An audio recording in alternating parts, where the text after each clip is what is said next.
Kamusta, Leo? Welcome to Like a Tarot.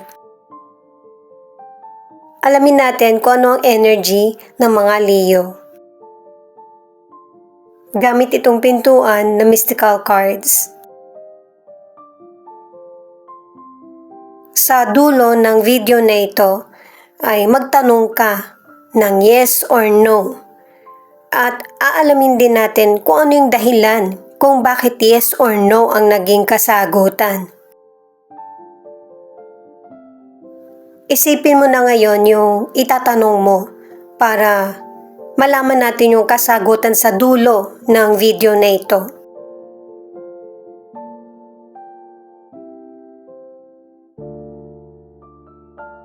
Ito na yung pintuan na para sa iyo. Ang card na ito ay healing.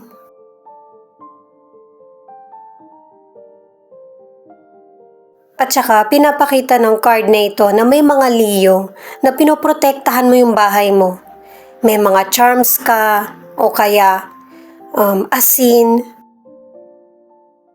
May ilan nag-iinsenso pa or merong Leo na hindi ka talaga nagpapapasok or hindi mo pinapahintulutan na merong sisira sa buhay mo.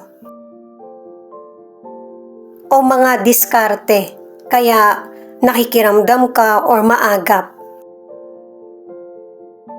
Kung may mga Leo na nabubuli ka or pinaparinggan ka kasi ang tingin sa'yo ng kapwa mo ay inosente, yung bang hindi ka palaban,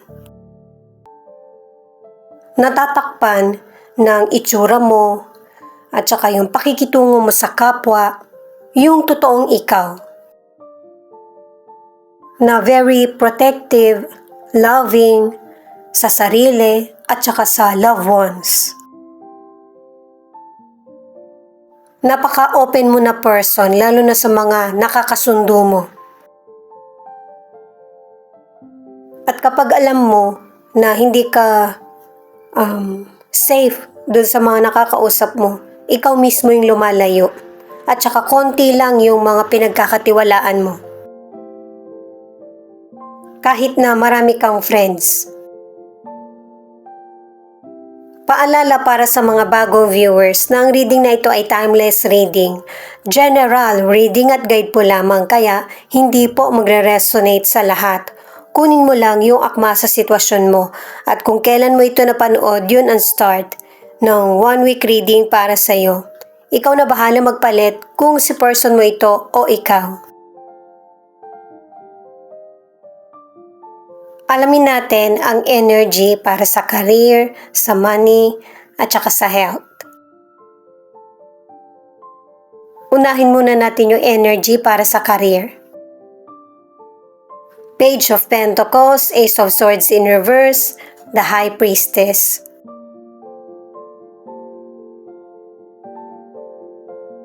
Sa mga cards na ito ipinapakita na meron kang hinihintay, pwedeng person o resulta. Kaya lang hindi pa dumarating, nagkakaroon ng delay or hadlang.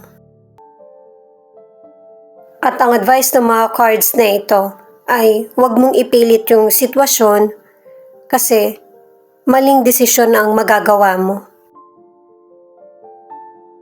Kung hindi effective yung plan A, edi plan B or plan C.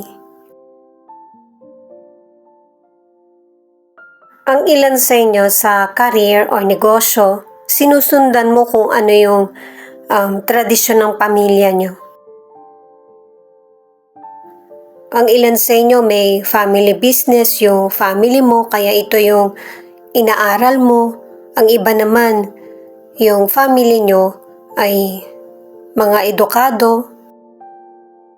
At gusto mong sumunod sa kung ano yung sinimulan nila.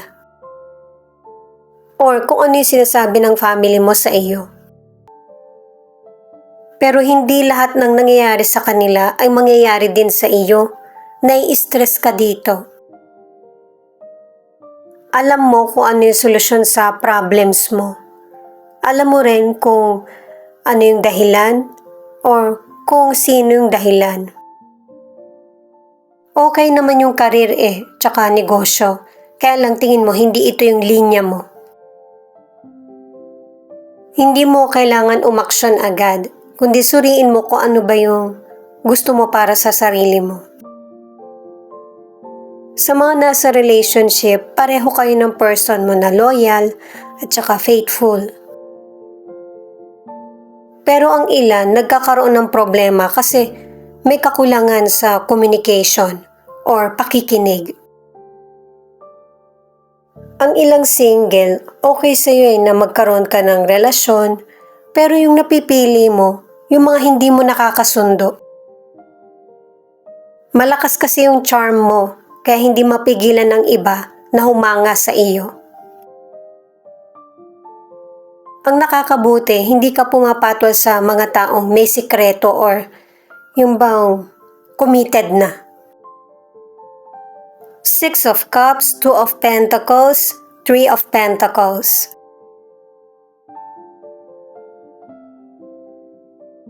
Merong dumating na good news or blessing sa iyo na mahihirapan kang balansehin. Posibleng bagong career o kaya negosyo na kumikita ka. Nag-i-effort ka at saka pinapanatili mo yung komunikasyon mo sa kapwa mo para sa idea o kaya pinag-aaralan mo yung career or negosyo para sa mas patuloy na kita.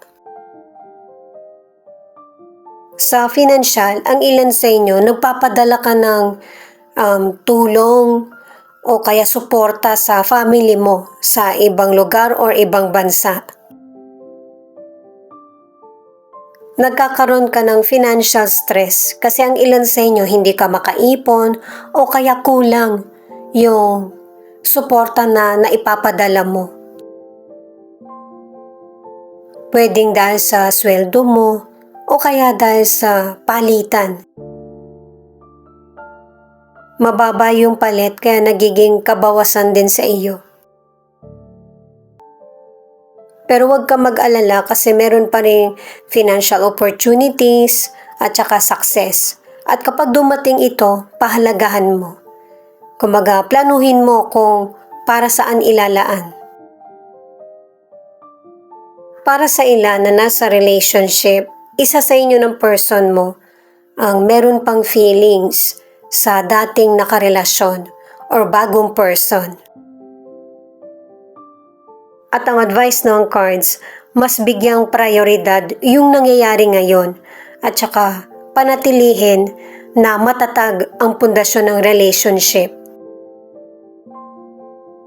Sabihin agad sa person kung ano yung kakulangan or problem. May ilang single naman na nagkaroon ka ng koneksyon sa dati mong kakilala, kaklase o kaya kababata. Kaya lang mas prioridad mo yung karir mo or negosyo, kung ano yung nangyayari sa iyo ngayon. Pero napapansin din ng potential person na nagugustuhan mo siya kasi ganun din yung feeling niya sa iyo. Eight of Swords, the Star, the Lovers.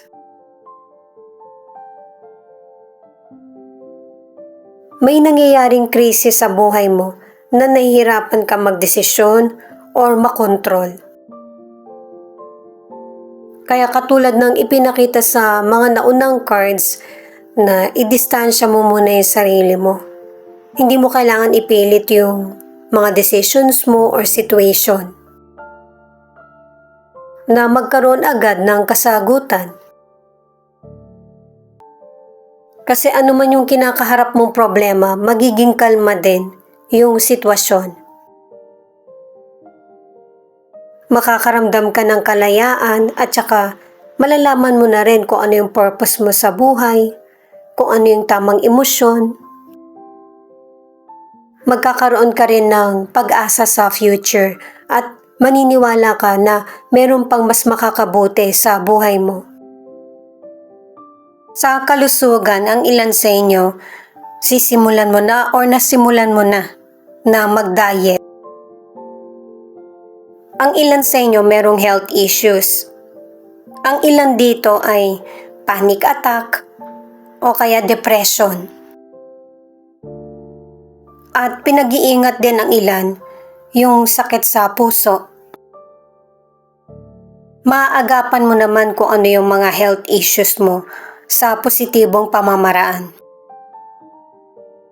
Makakakuha ka ng suporta mula sa doktor mo at sa family.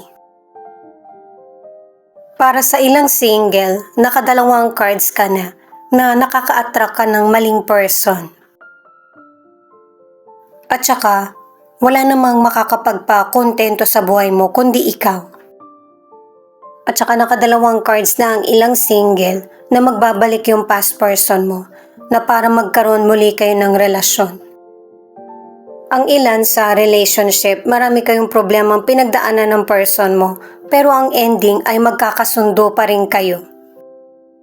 Kahit may differences, pipiliin nyo pareho na magkasama. Itong Four of Pentacles na nagsasabi na pagbibigyan mo or pinagbibigyan mo yung person mo para mag-work ang relationship nyo. Pero tingin mo walang pagbabagong nangyayari. Itong Four of Cups in reverse naman ang nagsasabi na anuman ang sitwasyon na kinakaharap mo ay meron kang power na para baguhin yung mga decisions mo or direksyon na tinatahak. Kasi itong Nine of Pentacles ipinapakita na merong kasaganaan na mangyayari sa buhay mo. Deserve mo na maging successful at saka may mga good news na darating sa pintuan mo. Dahil sa sinusolusyonan mo yung mga problems at sinisikap na ma-achieve yung goals mo. Ito na yung question na magtatanong ka na ang kasagutan ay yes or no.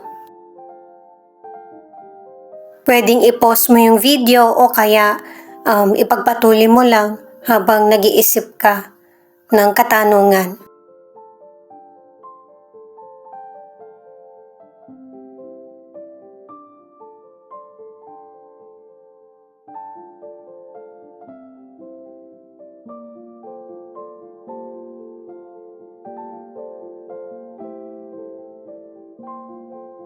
Ang sagot ay no, pero hindi ibig sabihin ito na yung katapusan kasi nagsisimula ka pa lang. May mga kailangan ka pang pagdaanan, ma-experience bago makamit yung gusto mong kasagutan sa tanong mo. Yan yung energy na ipinapakita ng no na card. Ituturo sa'yo ng guide mo yung tamang daan. Magagamit mo yung talas ng kutob mo. Ito naman yung magiging kasagutan or dahilan kung bakit no ang sagot.